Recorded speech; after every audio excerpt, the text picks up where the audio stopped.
चरणों की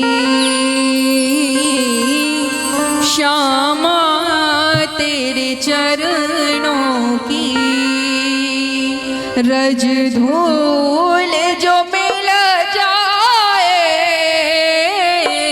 श्यामा तेरे चरणों की श्यामा तेरे चरणों की रज धूल जो मिल जाए श्यामा तेरे चरणों की राधे तेरे चरणों की रज धूल जो मिल जाए श्यामा तेरे चरणों की राधे तेरे चरणों की रज धूल जो मिल जाए श्यामा तेरे चरणों की रज धूल जो मिल जाए श्यामा तेरे चरणों की रज धूल जो मिल जाए श्यामा तेरे चरणों की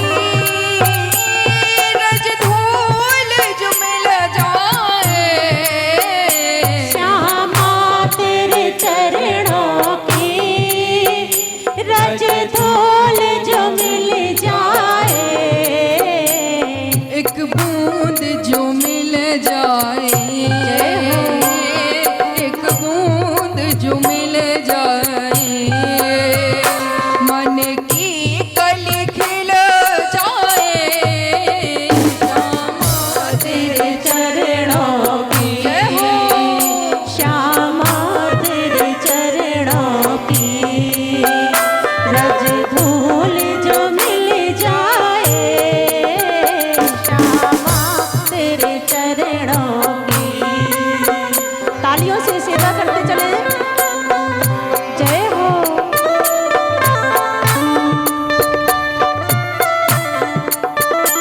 हरि बोल।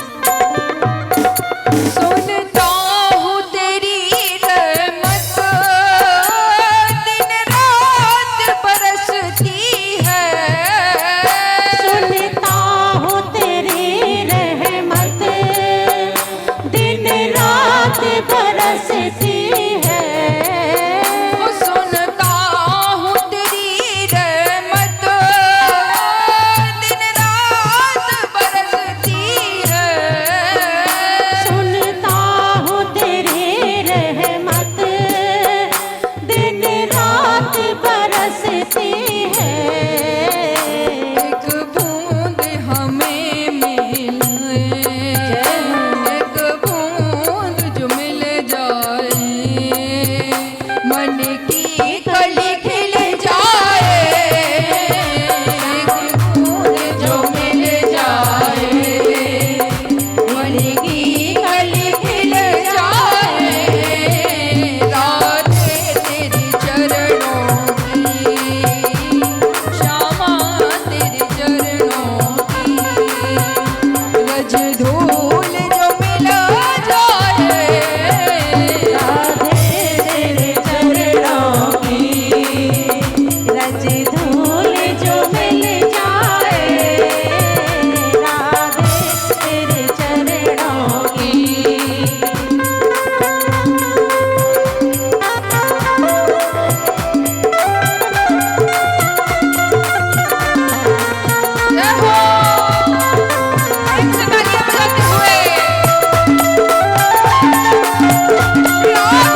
चरणों की। बोलिए वृंदावन बांके बिहारी लाल की जय हो।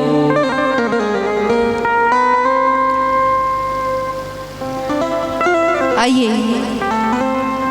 श्रीमद् भागवत महापुराण में समस्त भक्त प्रथम स्कंध से आज भागवत कथा श्रवण करना प्रारंभ करेंगे। कल हमने परम पवित्र महात्मा की कथा श्रवण की। जिस प्रकार से किसी वस्तु को जानने के लिए, किसी के जीवन के संपूर्ण विवरणों को जानने के लिए उसका थोड़ा सा मोहड़ा पकड़ना पड़ता है, जिस प्रकार से एक डॉक्टर बीमारी की जड़ तक जाने के लिए पहले ऊपरी इलाज करता है, उसी प्रकार से श्रीमद् भागवत महापुराण के गूढ़ रहस्यों को जानने के लिए पहले हमें महात्मा का परिचय करना पड़ता है। और कल जो आपने महात्मा की कथा श्रवण की, उस कथा से महाराज आपको इतना तो पता चल ही गया होगा कि श्रीमद् भागवत महापुराण श्रवण करने से किन किन पुण्य लाभों की प्राप्ति होती है। तो आइए आज प्रथम स्कंध से हम कथा का प्रारंभ करेंगे। बोलिए वृंदावन बांके बिहारी लाल की जय हो। और आदरणीय सम्माननीय पूजनीय हमारे संत श्री 1008 श्री मोहनदास जी महाराज का आज जन्म महोत्सव है। तो व्यासपीठ की ओर से, देवी श्यामा प्यारी जी की ओर से महाराज जी के जन्मदिन की हार्दिक हार्दिक बधाइयां जोरदार तालियों से महाराज जी का अभिनंदन करेंगे। बोल वृंदावन बांके बिहारी लाल की, बोलिए संत समाज की, बोलिए पूज्य गुरुदेव जी महाराज की। जन्माद्यस्य यतोऽन्वयादितरतश्चार्थे स्ववेक्यः स्वराट् तेने ब्रह्महृदायादिकवये मोयन्ति सूरया तेजो वारीं नदां यथा विनिमयो यत्र त्रिसर्गो मृषा धाम्ना स्वेन सदा निरस्तकुहकम् सत्यं परम धीमहि सत्यं परम धीमहि। जन्माद्यस्यतोऽन्वयादितरतः श्रीमद् भागवत महापुराण के प्रथम श्लोक स्कंध के प्रथम अध्याय के प्रथम श्लोक में भगवान का विवरण है। जिस प्रकार से महात्मा चरित्र का प्रथम श्लोक है, सच्चिदानंद रूपाय विश्व उत्पत्त्यादि हेतवे। भगवान का नाम कहीं नहीं लिया गया है, लेकिन जो महिमा बताई गई है उस महिमा का विवरण जो है उससे पता चलता है कि यह श्लोक किस देवता के लिए बनाया गया है। सद्घन चित्तघन आनंद घन वह परमात्मा जो सत्यव्रत है, जो सदैव चित्त में समाहित रहता है, जो सदैव आनंद रूप रहता है, वह ईश्वर अंश जीव अविनाशी चेतन अमल सहज सुख राशि, वह परब्रह्म जिसे प्रथम स्कंध में प्रणाम किया गया है। जन्माद्यस्यतोऽन्वयादितरतः अर्थात जो जन्म लेते ही अपने स्थान से किसी और स्थान पर पहुंच जाए, जिसके न जन्म का ठिकाना है, न आने का पक्का है, न जाने का पक्का है, वो कब आ जाए, कब चला जाए, कहाँ पैदा हो जाए और कहाँ वह रास लीला करने लगे, कहाँ अपने खेल खिलाने लगे, उसका कोई ठिकाना नहीं। वेद व्यास जी महाराज ने बड़े सोच समझ के इस श्लोक को लिखा है महाराज। जन्मांध्यस्य अर्थात जन्म लेते ही जो अदृश्य हो जाए, वो कौन परमात्मा है? जन्म भगवान ने कहाँ लिया था? गोकुल में। भगवान ने मथुरा में जन्म लिया, पुनः गोकुल चले गए। आधी रात को जन्म लेते ही अदृश्य हो गए, कंस के आंखों के सामने ही नहीं आए। तो जन्मांध्यस्य दोन्वयादि तरत श्री कृष्ण कन्हैया लाल, जिनकी भागवत कथा संपूर्ण है 18,000 श्लोकों में 335 अध्यायों में 12 स्कंदों में जो श्रीमद् भागवत महापुराण लिखी गई है, उस बाल कृष्ण चरित्र के विवरण को एक श्लोक में वेद व्यास जी महाराज सम्मानित कर रहे हैं। तेने ब्रह्म हृदय आदि कवये, जिस बालक की आत्मा में साक्षात परब्रह्म वास कर रहा है, वह बालक श्री कृष्ण चंद्र, जो कि आनंद घन अनेक रूपों में अपने भक्तों के कष्ट निवारण करने के लिए आता है। विप्रधेनु सुर संतहित लीन मनुज अवतार, निजीक्षा निर्मित तनो माया गुण गोपाल। जो परब्रह्म बार बार अनेक जन्मों में भक्तों का उद्धार करने के लिए, संतों का उद्धार करने के लिए, गौ सेवा के लिए इस संसार में बार बार अवतरित होता है, ऐसे उस ईश्वर को हम बार बार प्रणाम करते हैं। तेने ब्रह्म हृदय आदि कवये मोह्यन्ति यत् सूरयः, जिसके शरीर में न काम है, न क्रोध है, न मद है, न लोभ है, न अहंकार है, फिर भी वह चतुर्भुज रूप में इस सारे संसार को चला रहा है। जिसका मन विकारों से नष्ट है, वह ईश्वर जो निराकार होते हुए भी साकार रूप में प्रतिवत होता है, उस पर ब्रह्म परमेश्वर को हम बार बार कोटि कोटि नमस्कार करते हैं। एक श्लोक में बार बार वेद व्यास जी ने प्रणाम किया है भगवान को। तेने ब्रह्महृदय आदि कवये मोह्यन्ति यत् सूरयः तेजो वारि मृदाम यथा विनिमयो, जिस पर ब्रह्म परमेश्वर का इतना तेज है, इतना तेज उसके शरीर पर भरपूर भरा हुआ है कि साधारण मनुष्य अपनी साधारण आंखों के साथ में तो उस पर ब्रह्म की ज्योति को देख ही नहीं सकता। तेजो वारि मृदाम, अथाह तेज जिस पर ब्रह्म के शरीर में बसा हुआ है, एक नहीं दो नहीं कोटि सूर्य महाराज, हजारों सूर्यों का तेज जिस परम परमात्मा में समाहित है, भला उसे दो नेत्रों से कैसे देखा जा सकता है? फिर भी जो परमात्मा बार बार अवतरित होकर के कभी गोपिकाओं को दर्शन देते हैं, कभी श्री राम बन करके दशरथ का उद्धार करते हैं, तो कभी वह श्री राम केवट से अपने चरण धुलवाते हैं, कभी वही श्री राम सबरी के जूठे मेर खाते हैं। ऐसे भक्तों के जो चंचल नेत्रों से नजर आ जाए, उस परमात्मा को हमारा कोटि कोटि नमस्कार है। एक श्लोकों में अनेक प्रकार से ठाकुर जी को प्रणाम कर रहे हैं वेद व्यास जी। धर्म प्रोजित कैतवोत्र परमो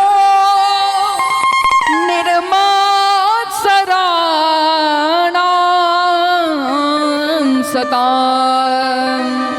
वेद्यम वास्तवमत्र वस्तु शिवदम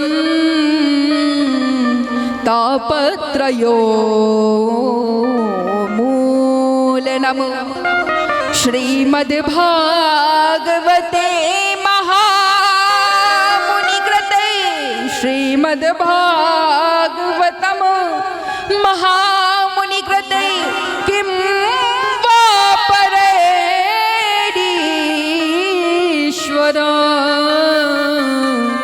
सद्यो हृदय वरुध्यते त्रिकृतिभिः शुश्रूभितक्षणात्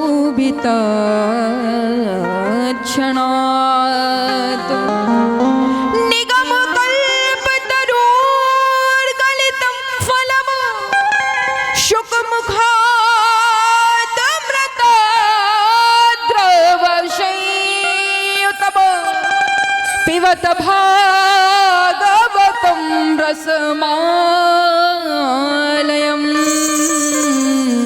रहो रसिका भुवि भावुका।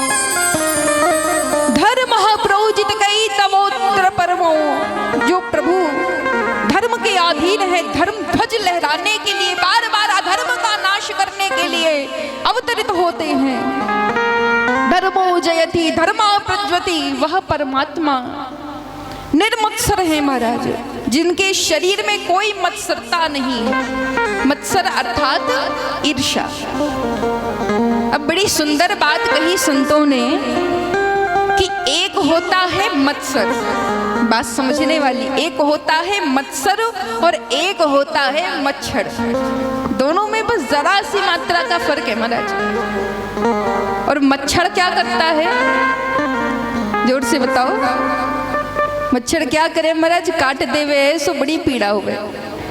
और मच्छर के जैसे ही मत्सर भी होता है, दोनों में कोई भेद नहीं। जैसे सेब और नाशपाती दोनों एक जैसे होते हैं ना, बस दिखते अलग अलग है, खाने में अलग अलग है, बस वैसे ही इनका भी स्वाद है। काटता मच्छर भी और काटता मत्सर भी है। तो मच्छर काटे तो बाहर दर्द होता है, बाहर खुजली होती है, और मच्छर जब अंदर ही अंदर काटता है ना तो अंदर खुजली होती है, अंदर बहुत ज्यादा जलन होने लगती है। अगर ज्यादा खुजली हो जाए, कभी नोटिस किया होगा आपने एक चीज, आपने कभी पैंट पहना हो, आपने कभी पैंट पहना है, साड़ी पहनी, सूट पहना है, और उसके ऊपर से मच्छर काट दे, अंदाजना कभी प्रैक्टिकल करना, उसके ऊपर से मच्छर काट दे और आप कपड़े के ऊपर से खुजलाने लग जाओ, तो क्या होगा? बड़ी गुस्सा आएगी, लगेगा अरे यार ये क्या हो रहा है हमारे साथ में, ये दर्द मिट ही नहीं रहा। खुजलाने जैसा मजा ही नहीं आएगा जब तक कि हम अपने हकीकत की, वास्तविकता की खाल को खुजला ना दें, तब तक आनंद नहीं आता है। ये प्रैक्टिकल की हुई बात है। तो उसी प्रकार से शरीर भी है, जब अंदर से मत्सर काटता है और हम बाहर से उसे टटोलते रहते हैं, बाहर से उस दर्द को दबाने की कोशिश करते हैं, तो अंदर की वो जो जलन है वो शांत नहीं होती महाराज। संतों की एक बड़ी सुंदर काव्य रचना है कि कंचन तजना सहज है। कंचन अर्थात सोना, कि कंचन तजना सहज है, सहज त्रिया का नेह, और मान बड़ाई ईर्षा मुश्किल तजना। कंचन अर्थात सोना भी आदमी छोड़ सकता है, सोना चांदी धन सब छोड़ सकता है। स्त्री का भी थोड़ी देर के लिए मोह छोड़ सकता है, चाहे तो ब्रह्मचारी बनकर के स्त्रियों की तरफ दृष्टि भी ना डाले, लेकिन मान बड़ाई ईर्ष्या प्रतिष्ठा ये व्यक्ति की ऐसी है जो कभी व्यक्ति नहीं छोड़ सकता है महाराज। वो चाहे कोई भी हो, हर एक प्राणी संसार जगत में मुश्किल तजना है। तो मत्सर जो है, मत्सर अंदर ही अंदर काटता रहता है, और तब हम भगवान की भक्ति नहीं कर पाते हैं। जिसे प्यास लगी है उससे पूछो कि पानी की परख क्या होती है, पानी की कीमत क्या होती है। जब देवासुर संग्राम के पश्चात देवताओं को अमृत मिल गया, फिर भी देवताओं के मन को क्षण मात्र के लिए शांति नहीं थी, यहाँ वहां भटक रहे थे समस्त असुर। असुरों को मारने वाले देवता यहाँ वहां भटक रहे हैं। तब भगवान श्री विष्णु ने पूछा कि आखिर में जब तुम्हें तुम्हारी मनचाही वस्तु मिल गई, तब तुम इतना तड़प क्यों रहे हो? व्याकुल नेम प्रजारूपा तक्षणे बहुवल्पिका, रूप मागध विष्णोयम मम भक्तिना प्रदीक्षति। अर्थात देवताओं ने भगवान विष्णु से कहा कि हे प्रभु, ये अमृत तो हमें केवल अमर बना सकता है, लेकिन इतना जीवित रहकर कि हम क्या करेंगे जब हमारे भाग्य में भगवान की भक्ति ही नहीं है। हम अमृत पी करके अप्सराओं का भोग भोग सकते हैं, स्वर्ग की संपदा को देख सकते हैं, लेकिन इस संसार में जो वास्तविकता में आपकी भक्ति है, वो भक्ति हमें कभी जीवन में नहीं मिल सकती सत्य और हकीकत मानो मैया। आज आप भाग्यशाली हो, आप भक्त भाग्यशाली हो, जो हर जगह आपको कथा श्रवण करने का मौका मिल रहा है। इस पृथ्वी लोक के बाहर कहीं भी भगवान की कथा की कोई चर्चा नहीं है।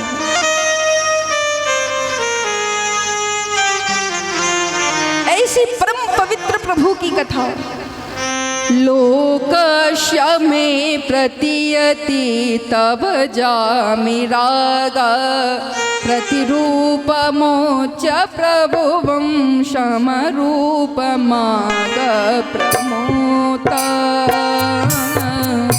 लोकस्थ प्रमोयं मधुरा प्रयाति तामेन रोदं विशुरात्वमेकम्।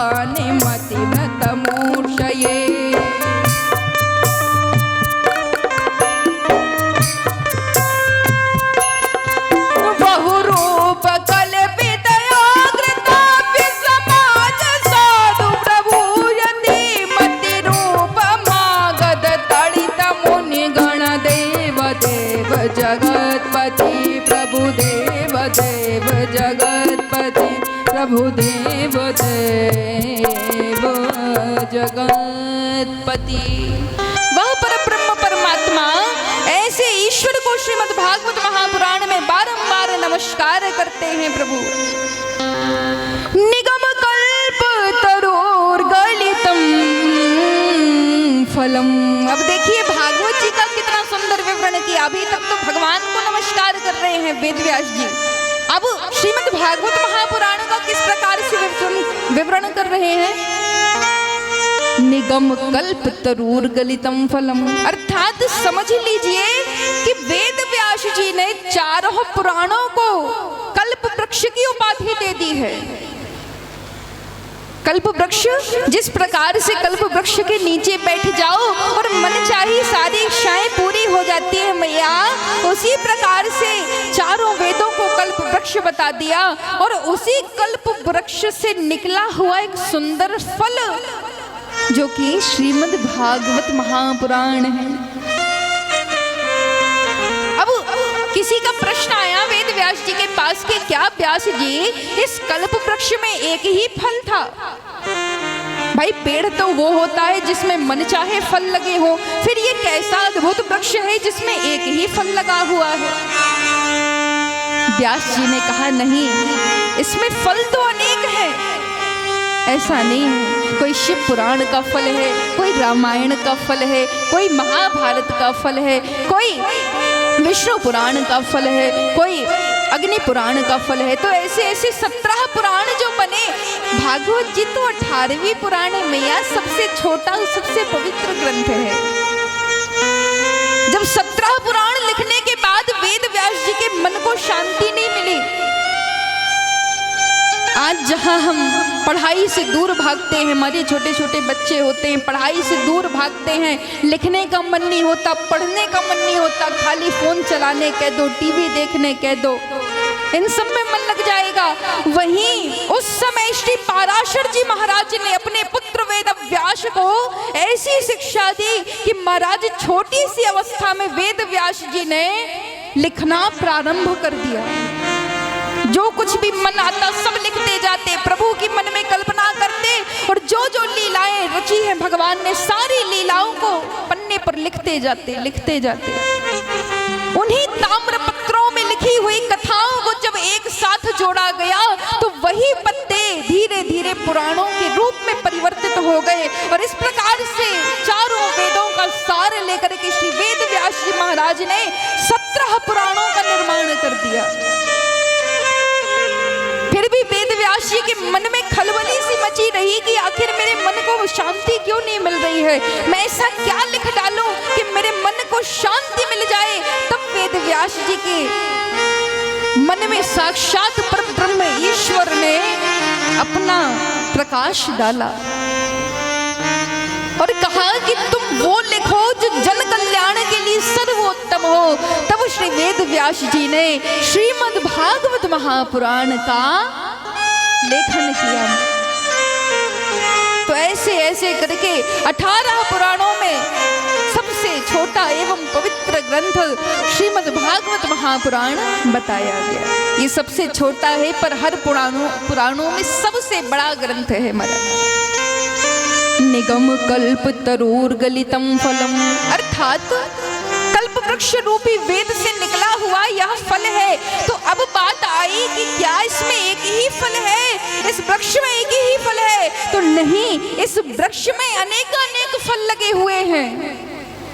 छोटे छोटे ग्रंथों से लेके बड़े बड़े पुराणों तक सुंदर सुंदर फल लगे हुए हैं। लेकिन जरूरी नहीं कि आम के पेड़ पर जितने भी आम लगे हुए हैं हर आम पके हुए हों। कोई कच्चा भी हो सकता है, कोई छोटा भी हो सकता है, कोई सड़ा हुआ भी हो सकता है महाराज, और कोई एकदम पका हुआ रसीला। आम की क्या क्वालिटी होती है, अगर ज्यादा पक जाए, उसमें बहुत रस भर जाए तो वो फिर अपने आप टूटकर नीचे गिर जाता है। और अपने आप से पका हुआ आम खा करके देखो कितना सुंदर लगता है, कितना मीठा लगता है। लेकिन अब वेद व्यास जी ने क्या कहा कि कैसा फल है? शुक मुखाद मृतद्रव संयुतम, अर्थात इस फल की एक और क्वालिटी है, ना तो इसमें गूदा है, ना इसमें छिलका है, और ना ही इसमें गुठली है। अरे तो ये कैसा फल हुआ? फिर तो इसमें कुछ है ही नहीं, तो इसमें बचा क्या?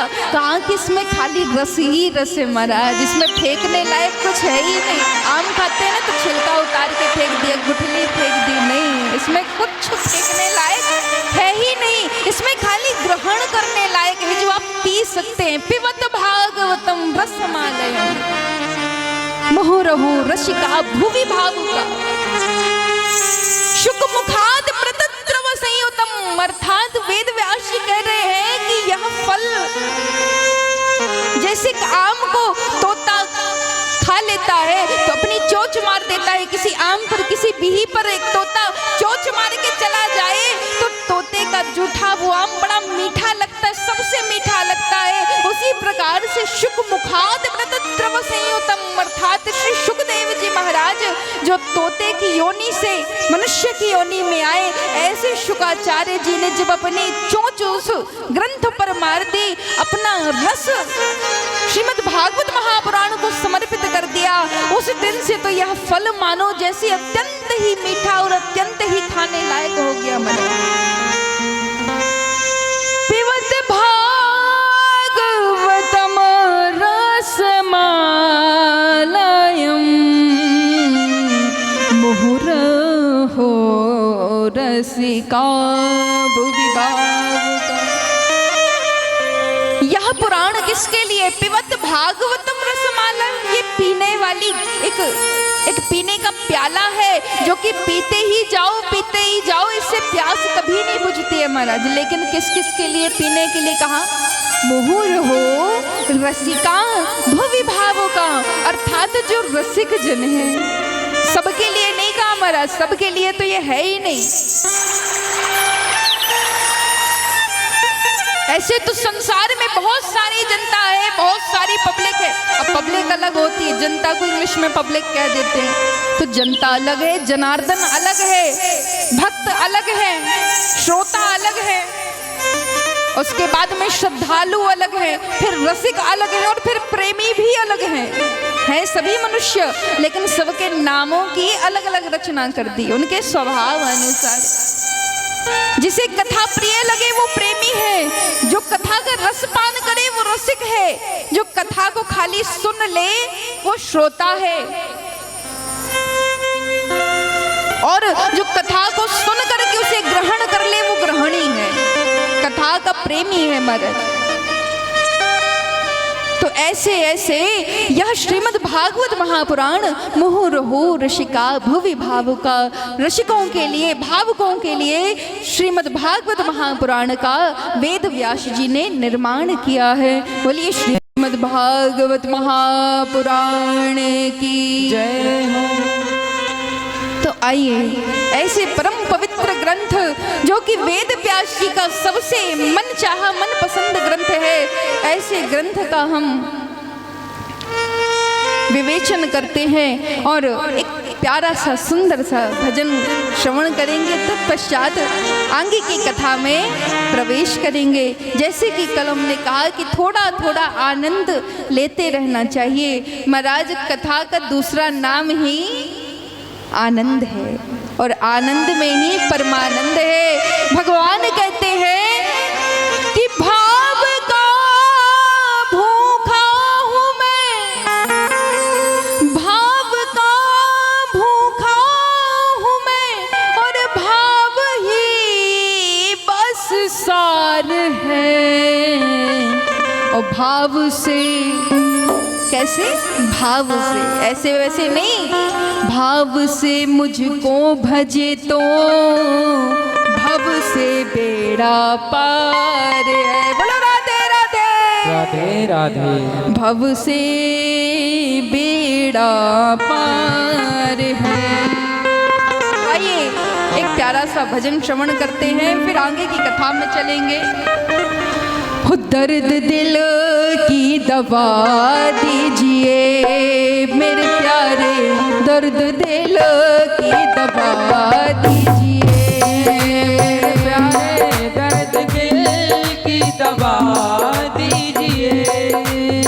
हाँ दर्द दिल की दवा दीजिए मेरे कान्हा, दर्द दिल की दवा दीजिए। इस दिल में जो दर्द उठ रहा है, उस दर्द की दवा क्या है? ऐसी कौन सी दवाई खा ले कि भक्त का जो दिल है, ये चंचल मन है, इसे शांति मिल जाए? तो भक्त का भाव क्या है? दर्द दिल की दवा दीजिए मेरे प्यारे, दर्द दिल की दवा दीजिए।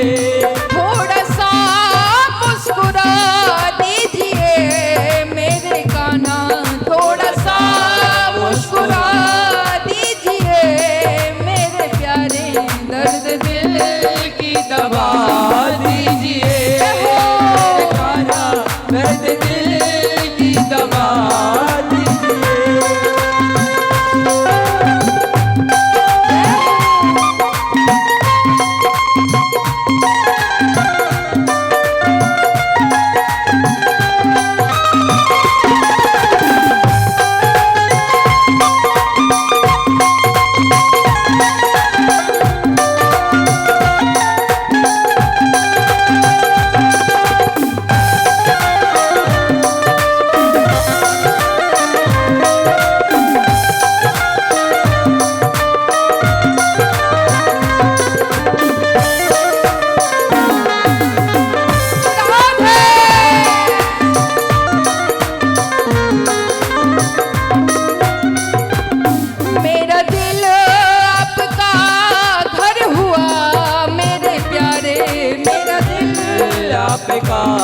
घर हुआ मेरे प्यारे, मेरा दिल आपका घर हुआ मेरे प्यारे, मेरा दिल आपका घर हुआ मेरे प्यारे, मेरा दिल आपका घर हुआ मेरे प्यारे। हम ठाकुर जी को भाव दे रहे हैं। महाराज देखो, जब तक हम भाव से भगवान को नहीं भजेंगे ना, तब तक हमारे अंदर कथा सुनने की क्षमता नहीं आएगी। कथा से उठ के वही जाएगा, या तो जिसे बहुत मजबूरी होगी, बहुत मजबूरी होगी, पैर पड़ेगा, कहेगा प्रभु आज क्षमा करना, कल आपकी पूरी कथा सुन के जाएंगे। तो जिसे बहुत मजबूरी है वही कथा से उठेगा, या तो जिसका हकीकत पे चित्त नहीं लग रहा है कथा में, वो उठ करके अपने आप चला जाएगा। मन से भावना प्रकट कीजिए और कहिए क्या, मेरा दिल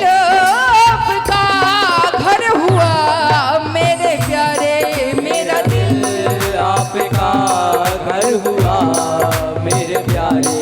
मेरा दिल आपका घर हुआ मेरे कान्हा।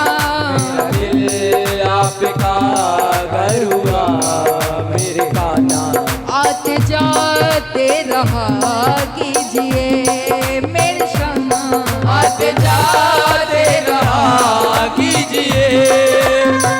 हाँ, आते जाते रहा कीजिए मेरे कान्हा। आते जाते रहा कीजिए। थोड़ा सा मुस्कुरा दीजिए मेरे प्यारे। थोड़ा सा मुस्कुरा लीजिए मेरे कान्हा। दर्द दिल की दवा दीजिए मेरे प्यारे। दर्द दिल की दवा दीजिए मेरे कान्हा। दर्द दिल की दवा दीजिए।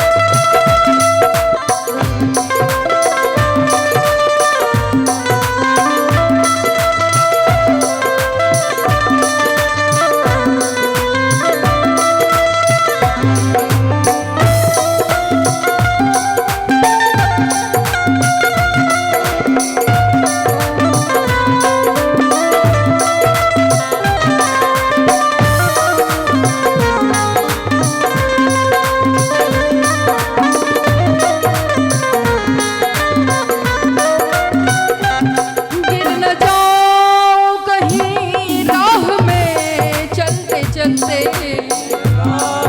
कहीं राह में चलते चलते। गिर न जाओ कहीं राह में चलते चलते। न जाऊं कहीं राह में चलते चलते। अपना दामन थमा दीजिए मेरे कान्हा। अपना दामन थमा लीजिए मेरे कान्हा। अपना दामन थमा लीजिए। थोड़ा सा मुस्कुरा दीजिए मेरे प्यारे। थोड़ा सा मुस्कुरा दीजिए मेरे प्यारे। थोड़ा सा मुस्कुरा दीजिए मेरे कान्हा। दर्द दिल की दवा दीजिए मेरे प्यारे। दर्द दिल की दवा दीजिए मेरे कान्हा। दर्द दिल की दवा दीजिए मेरे कान्हा। दर्द दिल की दवा दीजिए मेरे कान्हा। दर्द दिल की दवा दीजिए। थोड़ा सा मुस्कुरा दीजिए मेरे कान्हा। थोड़ा सा मुस्कुरा दीजिए मेरे कान्हा। दर्द दिल की दवा दीजिए मेरे कान्हा। दिल की दवा दीजिए मेरे कान्हा। दर्द दिल की दवा दीजिए मेरे कान्हा। दर्द दिल की दवा दीजिए मेरे कान्हा। दर्द दिल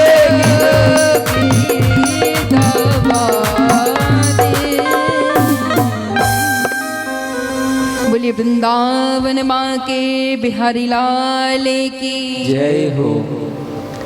तो वह परब्रह्म परमेश्वर जो कभी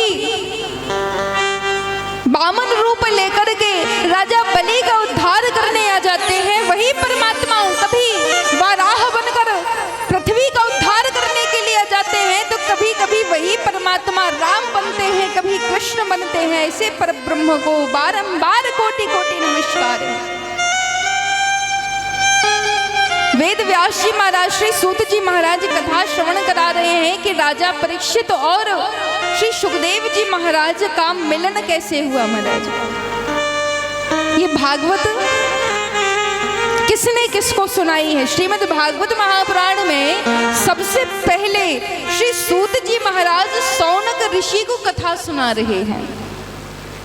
कभी जब भागवत सुनकर जाओ ना, कोई पूछे कि कथा में क्या सुना, तो कम से कम कुछ कुछ टॉपिक याद रहने चाहिए कि हाँ कभी हमने भागवत सुनी है, तो भागवत का ये मतलब होता है। और भागवत किसने कही और किसने सुनी? तो भागवत के प्रथम वक्ता सूत जी हैं और प्रथम श्रोता सौनक जी महाराज हैं। तत्पश्चात प्रथम स्कंध से श्रीमद् भागवत महापुराण को नारद जी ने कहा है और श्री वेदव्यास जी महाराज ने श्रवण किया है। पुनः वेदव्यास जी महाराज ने श्रीमद् भागवत महापुराण कही है। तत्पश्चात श्री सुखदेव जी महाराज ने अपने पिता व्यास जी महाराज से भागवत कथा का श्रवण किया। तीसरे स्कंध में श्रीमद् भागवत महापुराण भगवान की चर्चा मैत्रेय जी महाराज श्री विदुर जी महाराज को सुना रहे हैं। और यहाँ मुख्य रूप से जो श्रोता और वक्ता की जोड़ी है, श्रीमद् भागवत महापुराण की सबसे सुंदर जोड़ी है श्री सुखदेव जी महाराज एवं राजा परीक्षित की जोड़ी, जिनके माध्यम से इस सारे सकल ब्रह्मांड में, सर्व ब्रह्मांड में श्रीमद् भागवत महापुराण प्रसिद्ध हुई। वहीं एक तरफ श्री शंकर भगवान माता पार्वती को जो अमर कथा सुना रहे हैं, वही अमर कथा का दूसरा रूप श्रीमद् भागवत महापुराण है महाराज। ये बात तो आपको पता ही होगी, कथा बहुत पुरानी हो गई है कि जिस समय माता पार्वती ने भोलेनाथ से जबरदस्ती जिद की और कहा कि मुझे अमर कथा सुननी है। भोलेनाथ ने कहा कि अमर कथा सुनने के लिए एक क्षमता होनी चाहिए और स्त्रियों के लिए कथा वर्जित है, आप इस कथा को नहीं सुन सकती। आप क्या इस कथा, इस अकेले ब्रह्मांड में बहुत कम ही लोग हैं जो अमर कथा सुनने के उत्तराधिकारी हैं। माता तो रुष्ट हो गई, माता ने मुंह फेर लिया। भगवती जब मुंह फेर करके बैठ गई तो भोलेनाथ को थोड़ी सी दया आ गई। कहा कि हे देवी रुष्ट क्यों होती है? माता ने कहा कि मैं नारी नहीं हूँ। आपने कैसे कह दिया कि मैं स्त्री हूँ, मैं नारी हूँ? मैंने तो आपके आधे अंग में अपना वास रखा है। हे भोलेनाथ, मैं तो अर्धांगिनी हूँ आपकी, तब तो मेरा आधा अंग आपका हुआ, और जो आपके पास ज्ञान है वो मेरे पास भी तो होना चाहिए। भोलेनाथ ने कहा चलिए बहुत सुंदर, अगर ऐसी ही आपकी जिद है तो आपकी जिद को हम पूरा करते हैं, आपके हट को हम पूरा करते हैं और पवित्र अमर कथा आपको श्रवण कराते हैं। लेकिन हे देवी सावधान, यह कथा सभी के लिए नहीं है, यह कथा केवल आपको सुना रहा हूँ, इसलिए पहले इस कैलाश को मैं खाली कर देता हूँ। भोलेनाथ भगवान ने एक ताली बजाई और जैसी एक ताली बजी सो सारे जलचर जल छोड़ करके भाग गए। जो कैलाश में जल बह रहा था, उस जल के जितने भी जीव थे समस्त जीव लुप्त हो गए। नदियां छोड़ छोड़ करके समुद्र में चले गए। बड़ी बड़ी मछलियां, बड़े बड़े कछुए, मगरमच्छ, जो भी जीव जंतु थे सब जलाचर समुद्र में चले गए। भोलेनाथ ने दूसरी ताली बजाई तो गगनचर सारे उड़ गए। जितने पशु पक्षी आकाश में उड़ रहे थे सारे पक्षी आकाश छोड़ करके कैलाश त्याग कर चले गए थोड़ी देर के लिए। भोलेनाथ भगवान ने तीसरी ताली बजाई तो जो भूमि पर रहने वाले भूमिचर थे वो सब, जैसे कि बैल है, गाय है, कुत्ता है, बिल्ली है, शियार है, सिंह है, बाघ है, चीता है, ये सब यहाँ तक कि नंदी महाराज अपने भूत प्रेतों की टोली को लेकर कैलाश छोड़कर बाहर चले गए महाराज। पूरा कैलाश खाली। लेकिन उसी समय एक जो शुक की पत्नी थी, अर्थात तोते की पत्नी, उसने 2 अंडे दिए हुए थे उसी समय तत्काल में। उसमें से एक अंडा तो सड़ा हुआ निकल गया महाराज, एक अंडा, क्योंकि जब उस तोते ने 2 अंडे दिए तो एक अंडा माँ की गर्मी चाह रहा था और माँ ने उसे त्याग दिया। दोनों अंडे वहीं छोड़कर चली गई तो एक अंडा तो नष्ट हो गया, लेकिन एक अंडे में से एक बालक निकलने वाला था, एक जीव निकलने वाला था। यहाँ भोलेनाथ भगवान ने अमर कथा प्रारंभ कर दी, अमर कथा का विवरण करना प्रारंभ कर दिया। मम ध्येय तत्व प्रमोद्वधन्ति विष्णुराज्ञा धीयति यति लोकमागत मुनि गण जन लोक साक्षण विष्णुते।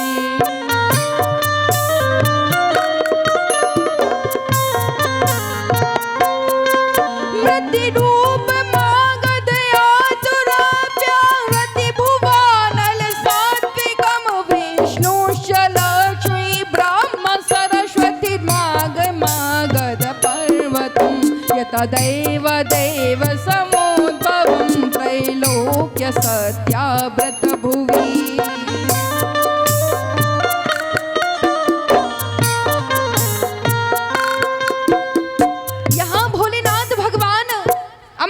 श्रवण करा रहे हैं और सारांश किसका है? अमर कथा है वास्तविकता में किसकी? पर ब्रह्म परमेश्वर की।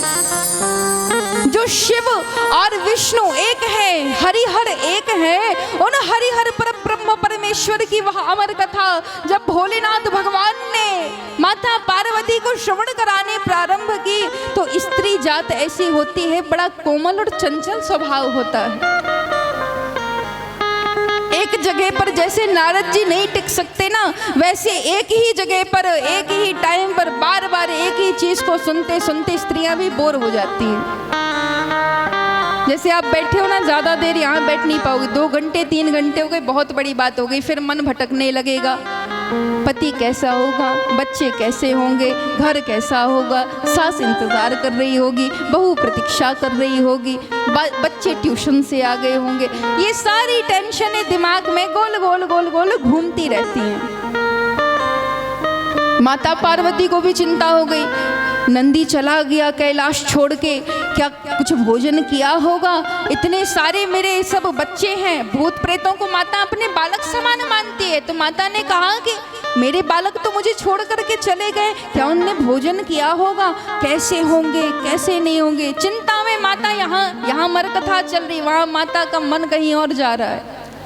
और जब मन कहीं और गया, माता होका यहाँ भोलेनाथ को दे रही है, टेंशन पूरे कैलाश पर्वत की है। माता ने अपने पास में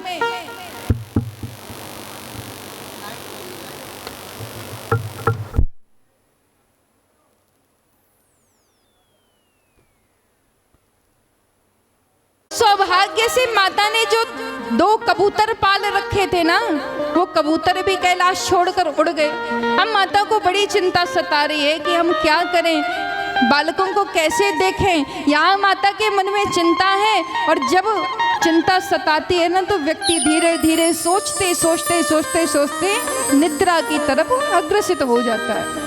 माता सोचती रही, यहाँ भोलेनाथ को हुंका देती रही, और जैसे तैसे कब माता की नींद लग गई, आंख लग गई, पता ही नहीं चला महाराज। भोलेनाथ भगवान नेत्र बंद करके समाधि में लीन है, भगवान की कथा श्रवण करा रहे हैं। यहाँ माता पार्वती के नेत्र लग गए। अब वह जो अंडा था वह फूटा, उसमें से एक बच्चा निकला। उस शिशु ने देखा, उस पक्षी ने देखा कि महाराज यहाँ तो कथा चल रही है, और इतनी कथा उसने सुन ली थी कि उसके मन का जो पशुपन था, पशु प्रवृत्ति थी, वो धीरे धीरे उड़ गई महाराज, नष्ट हो गई, और अखिल ज्ञान उस तोते के अंदर आ गया। अब वो जो शुक रूपी बालक था, वह तोता धीरे धीरे भोलेनाथ की कथा को समझता गया, और जब माता को सोता हुआ पाया तो उस तोते ने हुंका मारना चालू कर दिया।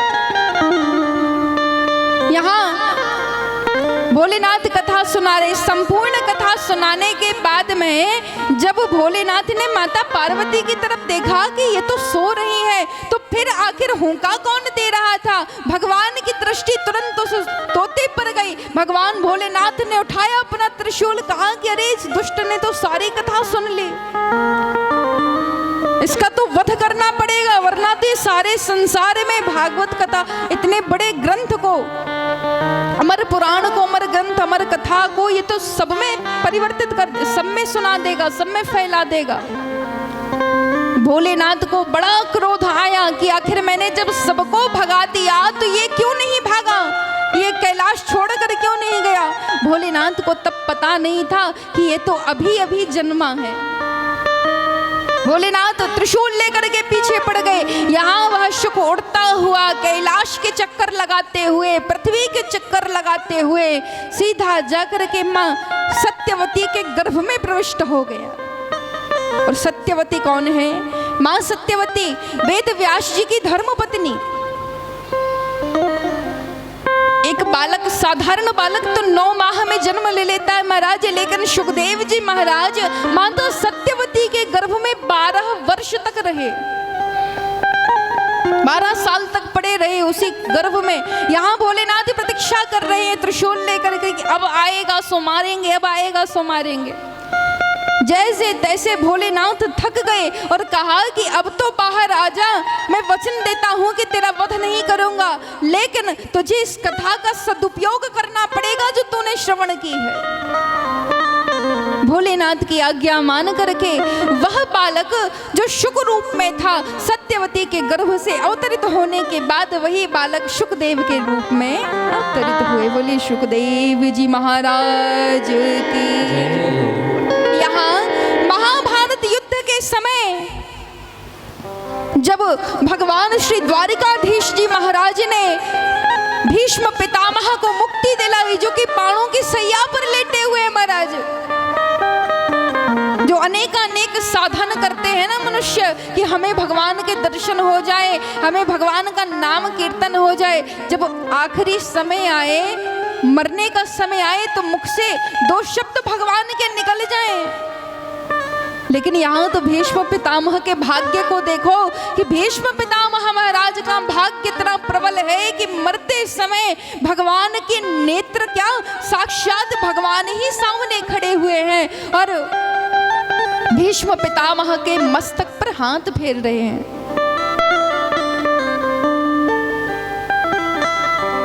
भीष्म पितामह को इच्छा मृत्यु का वरदान प्राप्त था महाराज, जब तक वो चाहेंगे नहीं तब तक उनकी मृत्यु नहीं होगी।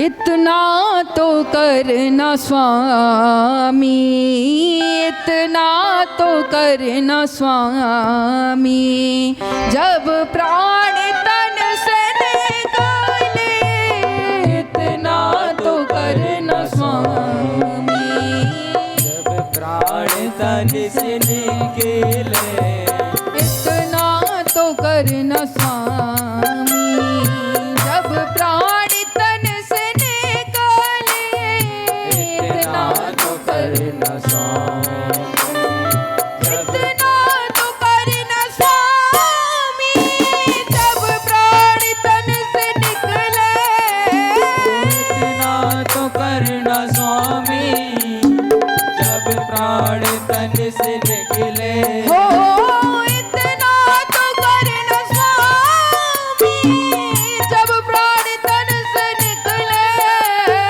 इतना तो करना स्वामी, जब प्राण तन से निकले। हो गोविंद नाम लेकर, गोविंद नाम लेकर, मेरे प्राण तन से निकले, गोविंद नाम लेके, मेरे प्राण तन से निकले।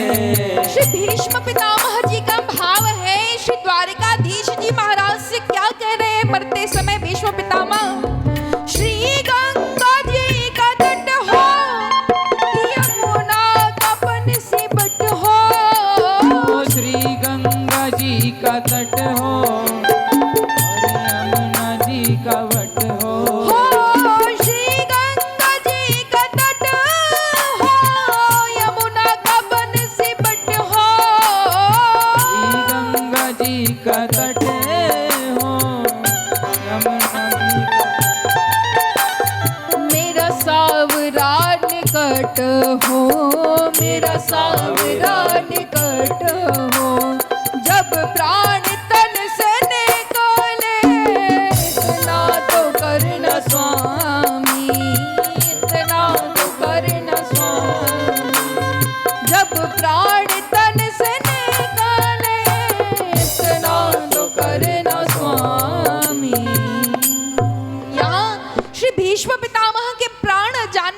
हैं भगवान ने कहा कि हे भीष्म, अब आप जाइए, इस लोक से परलोक को गमन कीजिए। भगवान ने जब भीष्म पितामह के मस्तक पर हाथ रखा, भीष्म पितामह का उद्धार हो गया।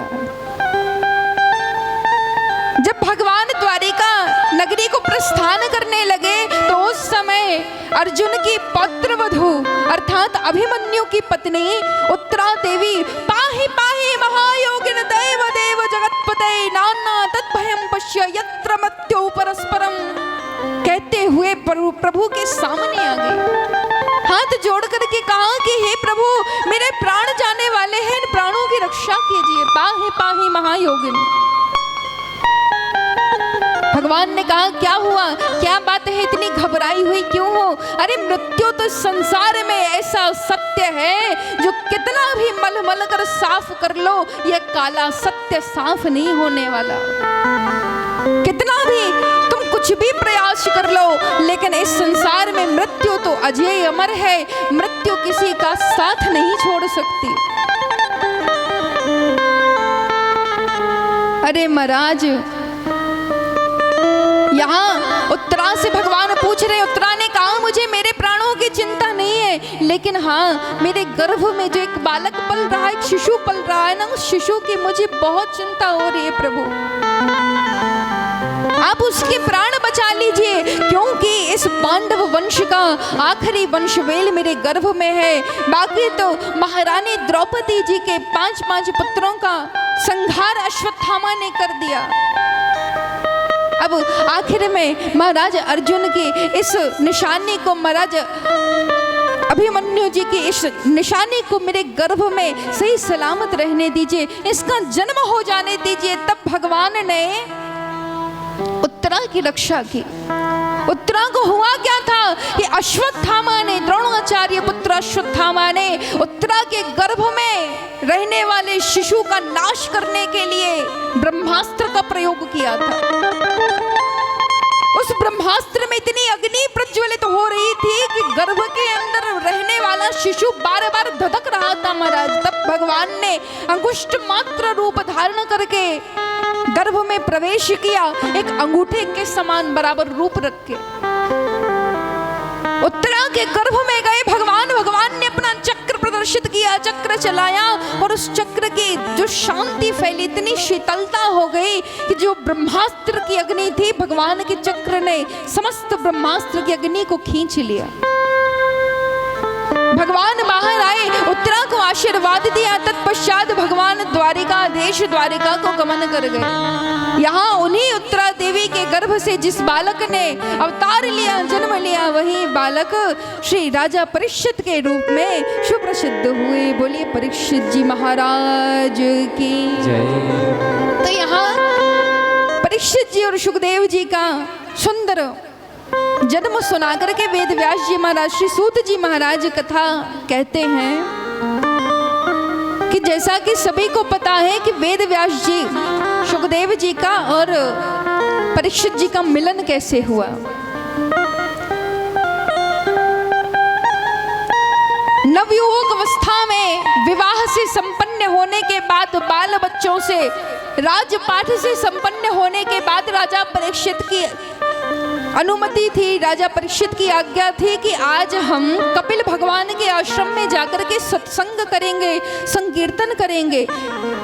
मन तो बड़ा पवित्र था, लेकिन अचानक से राजा परीक्षित के मन में एक विचार आया कि चलो आज जरा राजकोष का धन देखा जाए कि राजकोष में कितना धन पड़ा हुआ है। हमारे पांडवों ने, हमारे पितामह ने हमारे लिए कितनी कुछ संपदा छोड़ी है। जब यह देखने के लिए राजा परीक्षित अपने महल में गए तो राजकोष में उन्होंने क्या देखा कि बड़े बड़े सुंदर सुंदर हार, बड़े बड़े मुकुट पड़े हुए हैं।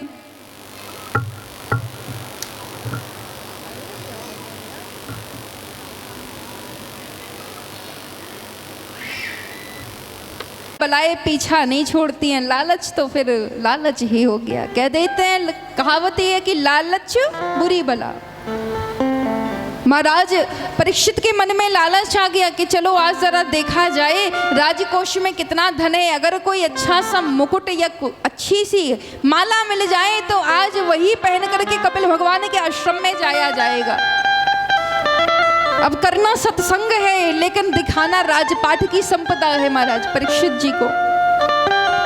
परीक्षित जी ने सोचा कि कपिल भगवान के आश्रम में बड़े बड़े राजा आएंगे, बड़े बड़े साधु महात्माओं की भीड़ लगेगी, तो ऐसी भीड़ में अगर मैं अपने श्रृंगार से परिपूर्ण होकर के जाऊं तो सबकी दृष्टि थोड़ा देर के लिए मेरे ऊपर भी पड़ेगी। परीक्षित जी महाराज आतुर होकर के जब अपना राजकोष खोल करके देखते हैं तो उन्हें सबसे प्रथम ही एक बहुत बड़ा सुंदर सा मुकुट दिखाई दिया। वो मुकुट साधारण मुकुट नहीं था महाराज, जरासंधु का मुकुट था, जो कि भीमसेन ने जब जरासंधु का वध किया था उस समय उस मुकुट को छीनकर भीमसेन ने अपने राजकोष में डलवा दिया था। उसी मुकुट को राजा परीक्षित ने मस्तक पर धारण कर लिया और उसी प्रभाव से उस समय तक कलयुग लग चुका था और राजा परीक्षित ने ही कलयुग को 4 स्थानों में रहने की अनुमति दी। शास्त्रों में वर्णित है कि महाराज परीक्षित ने कलयुग से कहा कि जा कलयुग तेरा 4 स्थानों में प्रमुख वास रहेगा, जहां व्यक्ति मदिरा पान करता हो, जहां गणिकाओं का सत्संग होता हो, जहां पर जुआ खेला जाता हो, जहां पर स्त्रियों के ऊपर प्रताड़ना की जाती हो, ऐसे स्थानों पर तेरा वास है। कलयुग ने कहा कि ये सब तो खराब चीजें हैं, कोई अच्छी सुंदर सी चीज में मेरा वास दो तो मुझे भी थोड़ी सांत्वना प्राप्त हो। महाराज परीक्षित ने बिना कुछ सोचे समझे आशीर्वाद दे दिया कि जा, इस कलयुग में जिस वस्तु की मनुष्य को सबसे ज्यादा जरूरत है। परीक्षित महाराज भी बहुत चतुर थे प्रभु, उन्हें पता था कि इस कलयुग में व्यक्ति को सबसे ज्यादा लत किस चीज की लग सकती है। पहला तो है धन, प्रथम में ही धन आ जाता है। जब धन की लालच व्यक्ति के अंदर बढ़ेगी तो वह धर्म करेगा ही। दूसरा लालच, अब बुरा मत मानना, लेकिन जब कलयुग का वास शराब इत्यादि में दिया ना, मदिरा पान में दे दिया, तो राजा परीक्षित को पता था कि कलयुग के ज्यादातर प्राणी नशेड़ी ही होंगे महाराज। अब ये नहीं है कि मदिरा ही सब पी रहे हैं, ऐसा उचित नहीं है। अगर सुरती भी खा रहे हो ना थोड़ी सी, तो वो भी नशा ही है। आदमी अलम तो हर चीज का कर लेता है, कोई लौंग सुपारी खा रहा है, कोई सुरती खा रहा है, कोई अलग अलग नशे, हम क्या क्या कहना। तो ऐसे ऐसे महाराज परीक्षित को सब पता है कि आगे चल के व्यक्ति का इसी में मन लगने वाला है, तो उसमें कलयुग का वास दे दिया। दूसरा, महाराज परीक्षित को यह भी पता था कि कलयुग का प्राणी बड़ा ही कामी पुरुष होने वाला है, तो कह दिया कि जाओ, तुम्हारा गणिकाओं में अगर वास है तो वहां पे भी कलयुग का वास है। और महाराज गणिकाएं देखने में नहीं आती है। जो स्त्री अपने चरित्र से गिर चुकी हो, अपने चरित्र को संभाल कर ना रख पाए, ऐसी हर वो स्त्री की सत्संगति करने वाले पुरुष के घर में दरिद्रता एवं कलयुग का वास हो सकता है। जो पुरुष अपने घर की स्त्री को, अपने घर की गृहिणी को त्याग कर पराई स्त्री पर रत होता है, ऐसा पुरुष अपने घर में साक्षात कलयुग को लेकर के आता है और ऐसे पुरुष के कारण पूरा घर दरिद्रता के घेरे में आ जाता है महाराज। तो कलयुग का दूसरा वास वहां दे दिया। तीसरा, राजा परीक्षित जानते हैं कि कलयुग का मनुष्य सोने के पीछे कितना भागेगा। शादी हो तो दहेज में सोना, हर चीज में सोना, बहू आए तो बहू को सोने से लाद दो। आज के समय प्रतिष्ठा ही इसी चीज में महाराज, जिसके पास बड़ा बंगला है, बड़ी गाड़ी है, बड़ा सोना चांदी है, तो समझ लो उसके पास सब कुछ है। परीक्षित महाराज ने उसमें भी श्राप दे दिया, कहा कि जाओ, तुम्हारा सोने में भी वास हो जाएगा, लेकिन कैसा सोना? जो अधर्म की कमाई से कमाया हुआ धन होगा, हर उस वस्तु में कलयुग का वास होगा। ऐसे तो कह दिया। अब महाराज परीक्षित स्वयं ही भूल गए कि भीमसेन महाराज ने अधर्म के माध्यम से जबरदस्ती जबरदस्ती करके जरासंध का मुकुट छीन करके अपने राजकोष में डाल दिया। यह बात न जानते हुए राजा परीक्षित ने उस मुकुट को जब मस्तक पर धारण कर लिया तो कलयुग मस्तक पर नाचने लगा। और अब जो सत्संगति करने के लिए परीक्षित जा रहे थे उनका मन घूम गया और उन्होंने कहा कि चलो आज आश्रम नहीं जाते, आज शिकार खेलने के लिए जाते हैं। वन की ओर शिकार खेलने के लिए गए। मार्ग में बड़ी जोर की प्यास लगी। यहाँ प्यास इतनी प्रबल हो गई कि महाराज परीक्षित से रहा ही नहीं गया। अपने घोड़े से उतरकर एक आश्रम में गए जहाँ लोमस नाम के ऋषि तपस्या कर रहे थे। उन ऋषि को देख करके महाराज परीक्षित ने कहा कि हे ऋषिवर, मुझे प्यास लगी है, कृपया जल पिलाइए। परीक्षित की बात सुनकर के भी अनसुना करके महाराज समाधि में लीन रहे। परीक्षित चिल्लाते रहे, मुझे जल पिलाइए, प्यास लगी है, मुझे जल पिलाइए। जब संत ने नहीं सुना तो क्रोध में भर करके परीक्षित लौटे तो मार्ग में क्या देखा, एक मरा हुआ सर्प पड़ा हुआ था। महाराज उस सर्प को बाण की नोक से क्रोध में उठाया। एक मन किया कि इसे किनारे फेंक दूं, मार्ग में पड़ा हुआ है, कोई कचर जाएगा। लेकिन जैसे फिर मन अचानक से कलयुग के प्रति घूम गया, कलयुग ने दिमाग घुमाया। सो परीक्षित ने कहा कि ये दुष्ट यहाँ बैठा तपस्या कर रहा है और यहाँ मैं प्यास के मारे प्यासा मरा जा रहा हूँ। सो इसे इतनी दया नहीं आती, ये संत बना बैठा है, मुझे पानी नहीं पिला सकता। बुद्धि भ्रष्ट हुई। परीक्षित जी महाराज ने उस बाण की नोक से उठाया सर्प और जाकर के संत के गले में डाल दिया। यहाँ पर महाराज उन्हीं लोमस ऋषि के पुत्र महाराज श्रृंगी जी आए। जब उन्होंने देखा कि मेरे पिता के गले में किसी ने मृत सर्प डाल दिया है, तुरंत गंगा का जल हाथों में लिया, श्राप दे दिया, जिसने भी मेरे पिता के गले में मृत सर्प डाला हो 7 दिन पश्चात यही तक्षक नाग उसे डस ले, उसकी मृत्यु हो जाए। और महाराज सांप के काटने से जो मरता है ना, समझ लो उसने बहुत बड़े बड़े पाप किए हुए हैं। बड़ा पापी ही पुरुष होता है जो सांप के डसने पर मर जाता है। सर्प की जाति को क्योंकि बड़ा पवित्र बताया गया है। अब यहाँ परीक्षित जी महाराज को जब इस बात का पता चला कि ऐसे मुझे श्राप मिल गया है, परीक्षित जी ने सब कुछ त्याग दिया। राजपाट, पुत्र, धन संपदा, स्त्री सब छोड़ करके वन की ओर गमन कर गए, प्रस्थान कर गए और अपनी मुक्ति का मार्ग खोजने लगे कि अगर 7 ही दिन मेरे पास बचे हुए हैं तो आखिर में इस बीच मेरा कल्याण कैसे हो, मेरी मुक्ति का साधन कैसे मिले। यह खोजते खोजते श्री राजा परीक्षित जी की भेंट महाराज सुखदेव जी से हुई। बोलिए भक्त वत्सल भगवान की जय हो।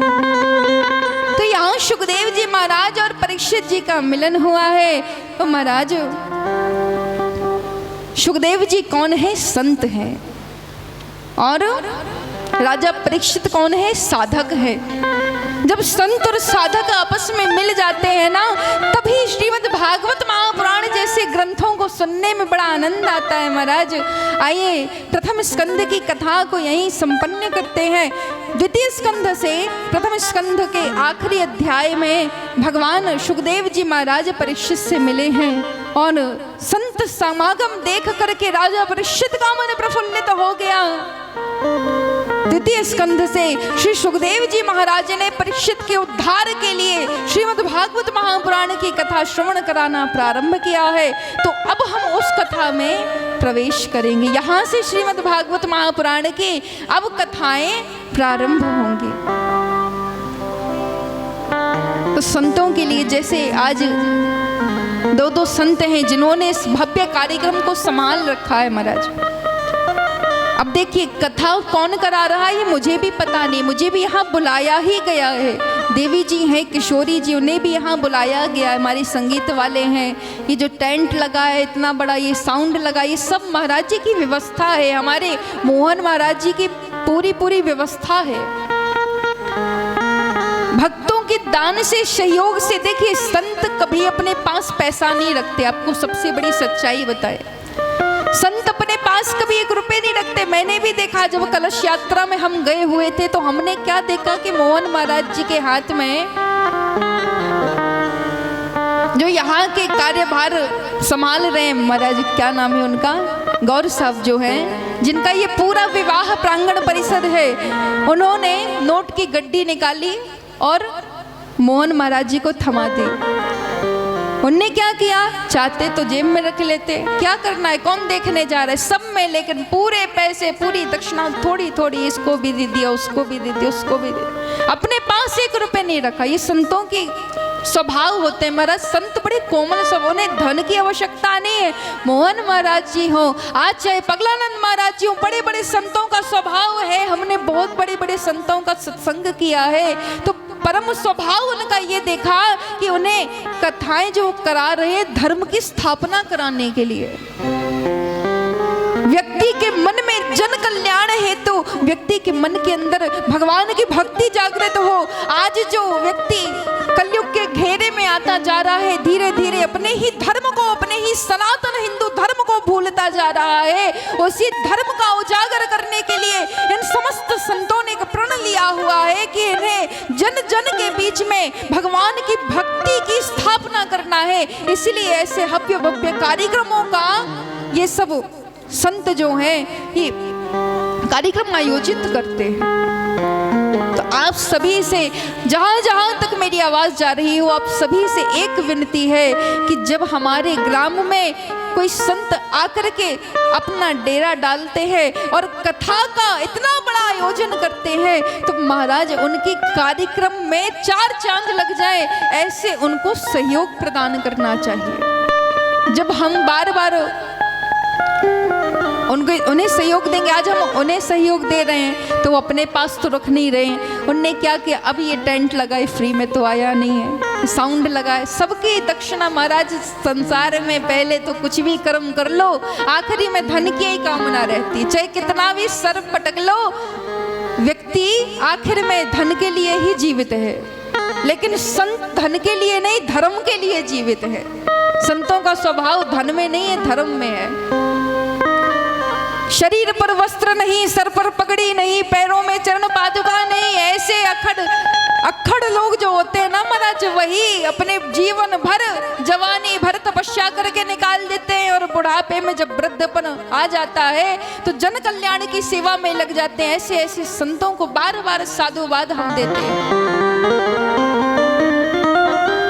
तो जो ये कार्यक्रम हो रहा है, अभी महाराज जी ने पहले भी कार्यक्रम कराया था होशंगाबाद में, जब कार्यक्रम हुआ है नर्मदापुरम क्षेत्र में, तब वहाँ हम भी गए हुए। तो वहाँ शिव पुराण की कथा एवं किशोरी जी द्वारा श्री रामचरितमानस पुराण की कथा का भव्य आयोजन हुआ था। वहाँ भी महाराज जी ने पूर्ण अपना सहयोग दिया।